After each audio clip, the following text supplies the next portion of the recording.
নিশ্চয়ই তোমরা একটু স্টাডি করেছো। যদি কোনো প্রশ্ন থাকে একটু ডিসকাস করে নাও।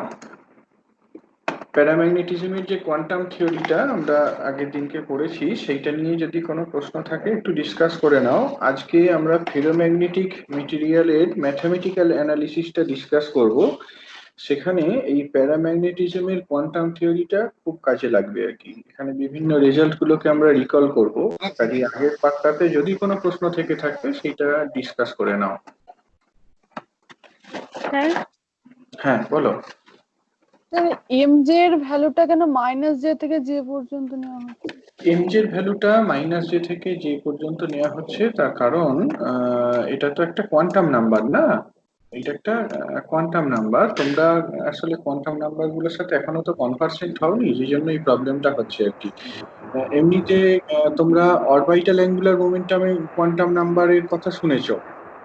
Orbital angular momentum quantum number ধরো এল, হ্যাঁ, এই এল এর ভ্যালু যদি 2 হয়, এর করেসপন্ডিং যে ম্যাগনেটিক কোয়ান্টাম নাম্বার, এর করেসপন্ডিং ম্যাগনেটিক কোয়ান্টাম নাম্বারের ভ্যালুটা হয় 2 1 0 -1 -2। আমরা যখন হাইড্রোজেন অ্যাটম প্রবলেম করব, শ্রোডিঞ্জার ইকুয়েশন সলভ করব, হ্যাঁ, stationary state Schrodinger equation solve করব হাইড্রোজেন অ্যাটম প্রবলেমের জন্য, সেখানে আমরা এইরকম তিনটে কোয়ান্টাম নাম্বার সম্পর্কে আইডিয়া পাবো। একটা হচ্ছে এন প্রিন্সিপাল কোয়ান্টাম নাম্বার, একটা L orbital angular momentum quantum number, আর একটা এমএল বা এম যাই বলো করেসপন্ডিং ম্যাগনেটিক কোয়ান্টাম নাম্বার। এই যে এমএলটা সেটা বেসিক্যালি অরবিটাল অ্যাঙ্গুলার মোমেন্টামের যে জেড কম্পোনেন্ট, সেই জেড কম্পোনেন্টটাকে কোয়ান্টাইজ করে। আমি আগের দিনকে স্পেস কোয়ান্টাইজেশনের আইডিয়াটা দিচ্ছিলাম না, সেই আইডিয়াটাকে এক্সপ্লেন করে। শ্রোডিঞ্জার ইকুয়েশনটাকে যদি সলভ করা হয়, শ্রোডিঞ্জার ইকুয়েশনকে সলভ করলে তিনটে পার্ট পাওয়া যায়। একটা হচ্ছে তোমার রেডিয়াল পার্ট, আর আরেকটা অ্যাঙ্গুলার পার্ট। এই অ্যাঙ্গুলার পার্টটাকে আবার দুটো পার্টে ভাঙা যায়। তো তার মধ্যে একটা ইকুয়েশন ফাই ইকুয়েশন, যেহেতু 3 ডাইমেনশনাল প্রবলেম, এখানে তোমার psi function of R theta phi. তো ফাই ইকুয়েশনটাকে সলভ করলে আমরা এই এমএল কোয়ান্টাম নাম্বার সম্পর্কে আইডিয়া পাই। থিটা ইকুয়েশনটাকে যদি সলভ করা হয় তাহলে এল আর এমএল সম্পর্কে এল সম্পর্কে জানা যায়। অ্যাঙ্গুলার মোমেন্টাম কোয়ান্টাম নাম্বারটা এল সম্পর্কে আইডিয়া পাওয়া যায়। আর রেডিয়াল ইকুয়েশনটাকে যদি সলভ করা হয় সেখানে দুটো কোয়ান্টাম নাম্বার এন আর এল অ্যাপিয়ার করে। তো এখানে পরিষ্কার করে দেখানো যায় যে এমএল এর ভ্যালুগুলো +L থেকে -L পর্যন্ত।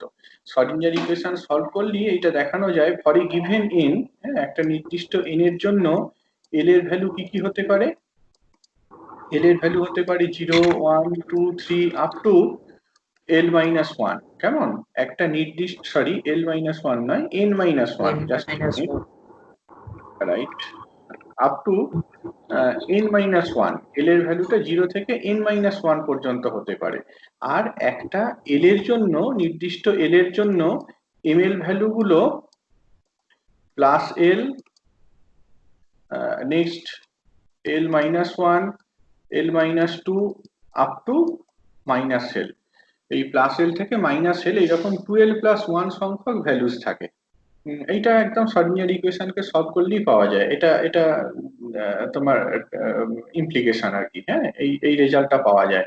আর যদি এটাকে স্পেস কোয়ান্টাইজেশনের আইডিয়া থেকে ডিসকাস করতে চাও তাহলে এইরকম ভাবে ডিসকাস করা যেতে পারে। Suppose this is your Z direction, যেটাকে আমরা অ্যাক্সিস অফ কোয়ান্টাইজেশন বলি। হ্যাঁ, যেটাকে ধরে নাও এই দিক বরাবর একটা ম্যাগনেটিক ফিল্ড অ্যাপ্লাই করা হয়েছে, এই দিক বরাবর একটা ম্যাগনেটিক ফিল্ড অ্যাপ্লাই করা হয়েছে। এবার প্রশ্নটা হচ্ছে যে with respect to externally applied magnetic field, ইলেকট্রনের অরবিটাল অ্যাঙ্গুলার মোমেন্টামটা কোন কোন ডিরেকশনে অ্যালাইনড হতে পারে। সেই ডিরেকশন গুলোই আমরা এমএল এর আইডিয়াটা থেকে পাই আর কি। এটা বলে যে তোমার অ্যাঙ্গুলার মোমেন্টামটা ভি বরাবর থাকতে পারে, ঠিক আছে, এরকম একটা সেমি সার্কেল এ করে দেখানো হয়।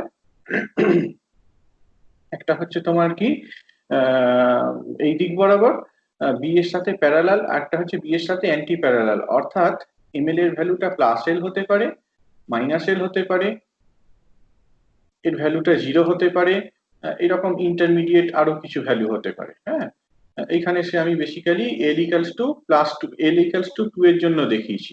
এইখানে এম এল ভ্যালুটা 2, এই যে এল এর ওরিয়েন্টেশনটা দেখানো হয়েছে, এল এর জন্য এল এর ভ্যালুটা +1, এম এল এর ভ্যালুটা +1, এইটার জন্য ভ্যালুটা 0, এইটার জন্য ভ্যালুটা -1, আর এইটার জন্য ভ্যালুটা হচ্ছে -2।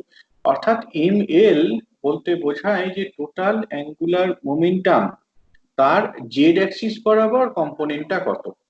কি বললাম? টোটাল অ্যাঙ্গুলার মোমেন্টাম তার জেড অ্যাক্সিস বরাবর কম্পোনেন্টটা কত, third component of the angular momentum, সেই জিনিসটাকে রিপ্রেজেন্ট করে, সেই জিনিসটাকে কোয়ান্টাইজ করে যে নাম্বারটা, সেটাকে আমরা এই ম্যাগনেটিক কোয়ান্টাম নাম্বার বলি। তো বাই ডেফিনিশন এর ভ্যালুটা +l থেকে -l পর্যন্ত থাকতে পারে। তো এখন এইটাই শ্রোডিঞ্জার ইকুয়েশনের ইমপ্লিকেশন। ইলেকট্রনের যে স্পিন আছে, সেই স্পিনের আইডিয়াটা কিন্তু শ্রোডিঞ্জার ইকুয়েশন থেকে পাওয়া যায় না, তার জন্য রিলেটিভিস্টিক কোয়ান্টাম মেকানিক্স দরকার হয়। তো যদি আমরা অ্যাডভান্সড কোয়ান্টাম মেকানিক্স তার রেজাল্ট গুলোকে কাজে লাগাই, তাহলে জিনিসটা হচ্ছে এইরকম: একটা ইলেকট্রনের অরবিটাল অ্যাঙ্গুলার মোমেন্টামের পাশাপাশি স্পিন অ্যাঙ্গুলার মোমেন্টাম রয়েছে। এই দুটো অ্যাঙ্গুলার মোমেন্টামকে যদি আমরা ভেক্টোরিয়ালি যোগ করি, তাহলে যে কোয়ান্টাম নাম্বার পাই সেটাকে জে বলা হয়। সেটাকে total angular momentum quantum number J বলা হয়। এই জেটা basically vector addition of orbital angular momentum and spin angular momentum. তাহলে এই জে এর করেসপন্ডিং ম্যাগনেটিক কোয়ান্টাম নাম্বার থাকবে। আমরা এখানে যেমন এল এর যেমন আমরা স্পেস কোয়ান্টাইজেশন বললাম, ঠিক একই রকম ভাবে জে এই টোটাল অ্যাঙ্গুলার মোমেন্টামেরও স্পেস কোয়ান্টাইজেশনকে ডেসক্রাইব করা যেতে পারে।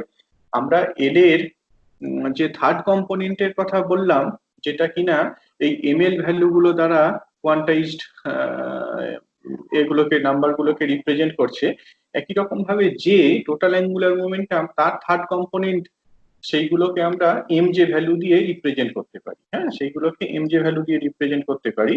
এই এম জে ভ্যালু গুলো জে, জে-1, জে-2 আপ টু -j, এরকম 2j+1 সংখ্যক ভ্যালুস থাকবে।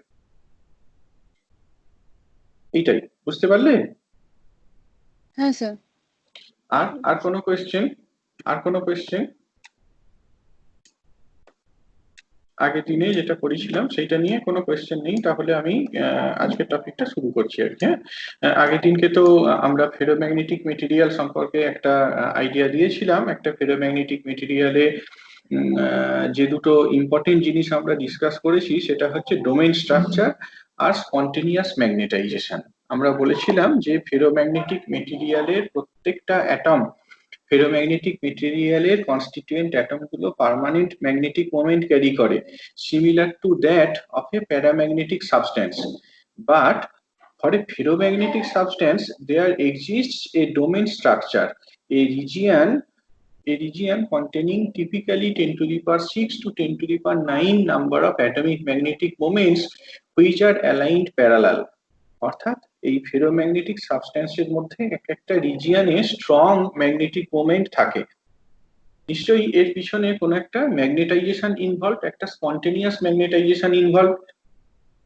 সাধারণভাবে প্যারাম্যাগনেটিক সাবস্টেন্সের ক্ষেত্রে দেখেছো যে যতক্ষণ না আমরা এক্সটার্নাল ফিল্ড দিচ্ছি, ততক্ষণ পর্যন্ত কিন্তু মেটেরিয়ালের মধ্যে বা লোকালি কোনো জায়গাতে ম্যাগনেটাইজেশন ডেভেলপড হচ্ছে না। ফেরোম্যাগনেটিক সাবস্টেন্সের ক্ষেত্রে যদি আমরা এক্সটার্নাল ফিল্ড না দিই, অ্যাজ এ হোল মেটেরিয়ালটার মধ্যে কোনো ম্যাগনেটাইজেশন থাকে না, কিন্তু লোকাল ম্যাগনেটাইজেশনটা এক্সিস্ট করে। ডোমেনের মধ্যে নিশ্চয়ই একটা ম্যাগনেটাইজেশন থাকে, যে ম্যাগনেটাইজেশনের জন্য এই 10 to the power 6 থেকে 10 to the power 9 number of atomic magnetic moments parallelly oriented হয়। তো এইটাই হচ্ছে তোমার important thing that ডিস্টিংগুইশেস A ferromagnetic substance from a paramagnetic one, এই স্পন্টেনিয়াস ম্যাগনেটাইজেশন। আমরা আজকে এই জিনিসটার ম্যাথমেটিক্যাল একটা অ্যানালিসিস ডিসকাস করবো আর কি। আগের দিনকে এই রেজাল্ট আমরা পেয়েছিলাম। আমরা দেখেছি যে কোয়ান্টাম থিওরি যদি প্যারাম্যাগনেটিক সাবস্টেন্সের ক্ষেত্রে অ্যাপ্লাই করা হয়, we can calculate the magnetization within the substance. Magnetization within the substance is given by this expression. চিনতে পারছো সিম্বল গুলো? এখানে n বলতে কি বোঝাচ্ছে? n বলতে basically number of atoms per unit volume. বা number of atomic magnetic moment per unit ভলিউমকে রিপ্রেজেন্ট করছে। জি যেটা কি, জি যেটা ল্যান্ডেজি ফ্যাক্টর যেটা ডিসকাস করেছি, মিউ বিটা চিনতে পারছো বোর্ড ম্যাগনেটন, যেটা হচ্ছে total angular momentum quantum number. আর বিজে যেটা লেখা হয়েছে এটাকে আমরা ডিফাইন করেছিলাম আগের দিনকে। You remember B J is called the Brillouin function. And how is it defined? বিজেটাকে আমরা কিভাবে ডিফাইন করেছিলাম? এইরকম একটা রিলেশন দিয়ে 2j plus 1 by 2j cot hyperbolic 2j plus 1 by 2j into x multiplied by এইটা minus 1 by 2j cot hyperbolic x by 2j এরকম একটা ফাংশন দিয়ে রিপ্রেজেন্ট করেছিলাম। তোমরা আরেকটু মনে করতে পারছো যে এই ফাংশনটা লিমিটিং ভ্যালু কি হয় সেটাও আমরা বলেছিলাম। bj x যদি x টা টেন্ডস টু ইনফিনিটি হয় তাহলে এর ভ্যালুটা হয় 1। অন দি আদার হ্যান্ড যদি x টা টেন্ডস টু 0 হয় তাহলে কি হবে? x টেন্ডস টু 0 হলে এটার ভ্যালু হবে j into j plus 1 by 3 into x। না, ভুল বললাম দাদা, নাকি j into j plus 1 by 3 এইটাই কোথায়, এইটা into x, right. j into j plus 1 by 3 into x এইরকম কিছু একটা, নাকি যেটা হয় না উপরে, যেটা নয়, যেটা কোথায় নিচে হবে, এইটা এইটা right. j+1 by 3j into x। একটু মনে করার চেষ্টা করো, যখন আমরা প্যারাম্যাগনেটিক সাবস্টেন্সের ক্ষেত্রে ডিসকাস করছিলাম, প্যারাম্যাগনেটিক সাবস্টেন্সের ক্ষেত্রে যখন আমরা কোয়ান্টাম থিওরিটা ডিসকাস করছিলাম, সেখানে প্রথম স্টেপটা ছিল যে ম্যাগনেটিক মোমেন্টের অ্যাভারেজ ভ্যালুটাকে ক্যালকুলেট করা, যেখানে আমরা mz ভ্যালুটাকে -j থেকে +j পর্যন্ত কনসিডার করেছি। এবার এরপরে যে এক্সপ্রেশনটা ছিল সেই এক্সপ্রেশনে দুটো সিম্পলিফিকেশন আনা হয়েছিল। একটা কেস হচ্ছে x টেন্ডস টু 0 আর একটা কেস হচ্ছে x টেন্ডস টু ইনফিনিটি। আমরা দেখেছিলাম x টেন্ডস টু ইনফিনিটির ক্ষেত্রে স্যাচুরেশন ম্যাগনেটাইজেশন পাই, whereas x টেন্ডস টু 0 এর ক্ষেত্রে একটা ফিচার যেখানে সাসেপ্টিবিলিটিটা অ্যাবসলিউট টেম্পারেচারের সাথে ইনভার্সলি ভ্যারি করে। তো এই দুটো লিমিটিং কেস আর কি। ইন জেনারেল যে কোনো এক্স ভ্যালুর জন্য ম্যাগনেটাইজেশনটাকে এরকম ভাবে দেওয়া যায়। তাহলে bjx এর লিমিটিং ভ্যালু যদি ক্যালকুলেট করি as x tends to infinity it will be 1. on the other hand যদি আমরা x tends to 0 এইটা লিমিটিং ভ্যালু ক্যালকুলেট করি it will be j plus 1 by 3j multiplied by x। আমি x টাকে লিখেছি এখানে, তবু আরেকবার লিখে দিচ্ছি যদি একটু বেটার ওয়েতে দেখতে পাও। x টাকে আমরা আগের দিনকে ডিফাইন করেছিলাম। How was it defined? it was defined by gj into mu b into j into b that divided by kt, k being the Boltzmann constant। ওকে, এরকম ভাবে x টাকে আমরা ডিফাইন করেছিলাম। ফাইন। এখন এইটা ছিল প্যারাম্যাগনেটিক সাবস্টেন্সের ক্ষেত্রে থিওরিটা। আমরা যদি ফেরোম্যাগনেটিক সাবস্টেন্সের ক্ষেত্রে সিমিলার একটা থিওরি অ্যাপ্লাই করতে যাই, আমি বারবার যেটা বলছি কোন জায়গাতে তফাৎটা হচ্ছে, ফেরোম্যাগনেটিক সাবস্টেন্সের ক্ষেত্রে এরকম একটা ইন্টারনাল ফিল্ড, একটা স্পন্টেনিয়াস ম্যাগনেটাইজেশন ডেভেলপড হচ্ছে, একটা স্পন্টেনিয়াস ম্যাগনেটাইজেশন এক্সিস্ট করছে, যেটা কিন্তু প্যারাম্যাগনেটিক সাবস্টেন্সে অ্যাবসেন্ট। ফেরোম্যাগনেটিক সাবস্টেন্সে স্পন্টেনিয়াস ম্যাগনেটাইজেশন রয়েছে, অর্থাৎ এক্সটার্নাল ফিল্ডটা যদি 0 হয় তাও কিন্তু একটা ইন্টারনাল ফিল্ড থাকছে। আমরা যখন প্যারাম্যাগনেটিক সাবস্টেন্সের থিওরি করেছিলাম সেখানে কিন্তু শুধুমাত্র এই এক্সটার্নাল ফিল্ডের কন্ট্রিবিউশনটাই ক্যালকুলেট করেছিলাম বা কনসিডার করেছিলাম। ফেরোম্যাগনেটিক সাবস্টেন্সের ক্ষেত্রে যদি আমরা এই থিওরিটাকে কাজে লাগাতে চাই, that B should be replaced by this, এই যে জিনিসটা দেখতে পাচ্ছ, দেখো এক্সটাকে ডিফাইন করা আছে যেমন ডেফিনিশনটা এখানে আমি ডান দিকে লিখেছি, সেই ডেফিনিশনটাই, শুধু বিটাকে রিপ্লেস করেছি by this thing B plus gamma M. এইটা বেসিক্যালি এফেক্টিভ ম্যাগনেটিক ফিল্ডকে রিপ্রেজেন্ট করছে। আমি যখন ফেরোম্যাগনেটিক সাবস্টেন্সের মধ্যে কোনো একটা অ্যাটমিক, দেখতে পাচ্ছ না? না, কেউই পাচ্ছ না? হ্যালো? হ্যাঁ স্যার পাচ্ছি, হ্যাঁ স্যার দেখতে পাচ্ছি। হ্যাঁ, তাহলে যাদের পাচ্ছ না একবার ডিসকানেক্ট করে আবার জয়েন করো, তাহলে বোধহয় সমস্যাটা মিটতে পারে আর কি। আমার দিকে প্রবলেম নয়, অন্য